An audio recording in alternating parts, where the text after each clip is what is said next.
नमस्कार साथियों, मैं रफ़ीक खान सुरियास हाजिर हूँ राजस्थान के इतिहास को आगे बढ़ाते हुए। देखते हैं आज हम आप किसी भी राष्ट्र में महिलाओं की स्थिति को देखकर उस राष्ट्र के हालात बता सकते हैं। ये किसने कहा था? जवाहरलाल नेहरू ने कहा था। सन 1951 में राजस्थान की महिला साक्षरता कितनी थी? 2.51% थी। राजस्थान राज्य महिला आयोग का गठन कब हुआ था? ये 15 मई 1999 में हुआ था।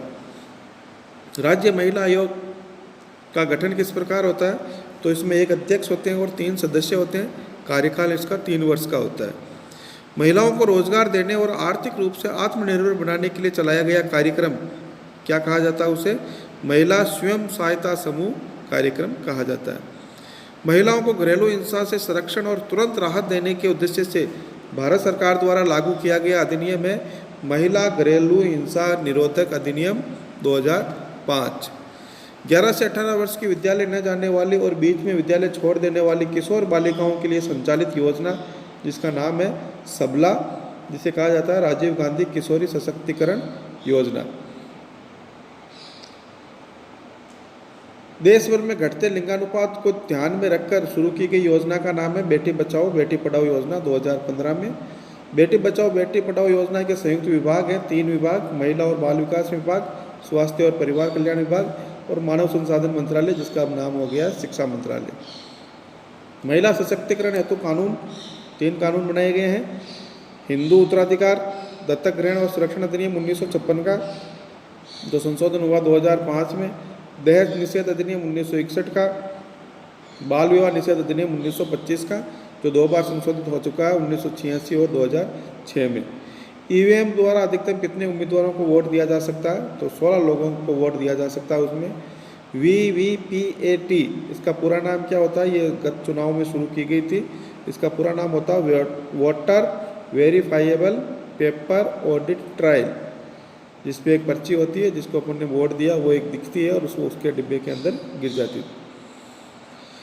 मतदाताओं को निर्वाचन प्रक्रिया के बारे में प्रशिक्षित करने हेतु चलाया गया अभियान जिसका नाम है सुव्यवस्थित मतदाता शिक्षा एवं निर्वाचक सहभागिता, इसे शॉर्ट में कहा जाता है स्विप, जिसका फुल फॉर्म है systematic voters education and electoral participation programme. Rajasthan में सूचना का अधिकार कानून दिलवाने में महत्वपूर्ण भूमिका किसने निभाई थी? ये भीम गांव है, राजसमंद जिले का देवडूंगरी गांव। सूचना का अधिकार बनाने वाला पहला राज्य राजस्थान है। भारत सरकार ने सूचना का अधिकार कानून कब बनाया था?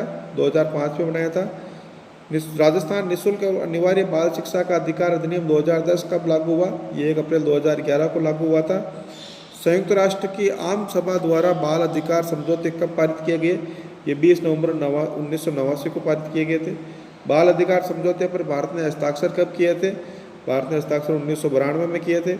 कि संविधान संशोधन विधेयक के अंतर्गत पंचायत राज व्यवस्था को संवैधानिक दर्जा दिया गया? 73वें संविधान संशोधन विधेयक द्वारा दिया गया। ग्राम सभा की बैठकें साल में 4 बार होती है, 26 जनवरी, 1 मई, 15 अगस्त और 2 अक्टूबर। ग्राम न्यायालयों की स्थापना किस एक्ट के तहत की गई? ग्राम न्यायालय एक्ट 2008 के तहत। राजस्थान में प्रथम न्यायालय कहाँ खोला गया? ग्राम न्यायालय बस्सी, जयपुर में। ग्राम न्यायालय में न्यायिक अधिकारियों की नियुक्ति किसके परामर्श से की जाती है? ये उस न्यायालय के परामर्श से ही की जाती है। शहरी शासन के 3 रूप हैं, नगर निगम, नगर परिषद और नगर पालिका। क्या सिस्टम होता है इसका बनाने का?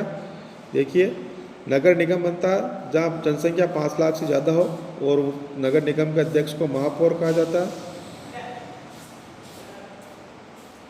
नगर परिषद 1 लाख से 5 लाख के मध्य होता है, जिसके सभापति कहा जाता है अध्यक्ष को, और नगर पालिका 15,000 से 1 लाख तक, और उसको नगर पालिका अध्यक्ष ही कहा जाता है। कि संविधान संशोधन विधेयक के अंतर्गत शहरी संस्थाओं को संवैधानिक दर्जा दिया गया? तो 74वां संविधान संशोधन विधेयक है। दुर्ग के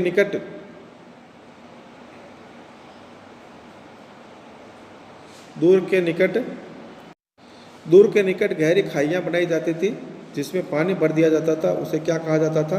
परीखा या पारिक, ये कहा जाता था उसको, परीखा या पारिक। बूंदी दुर्ग का निर्माण कब और किसने करवाया था? 1334 में। किसने करवाया था? राव बर सिंह ने बूंदी दुर्ग का निर्माण। छत्रसाल महल, यंत्रशाला, बादल महल, अनिरुद्ध महल, ये भित्ति चित्र किस महल में देखने को मिलते हैं? ये बूंदी महल में ही देखने को मिलते हैं। लोहागढ़ दुर्ग का निर्माण किसने करवाया था? महाराजा सूरजमल ने। इसे अजय दुर्ग भी कहा जाता है।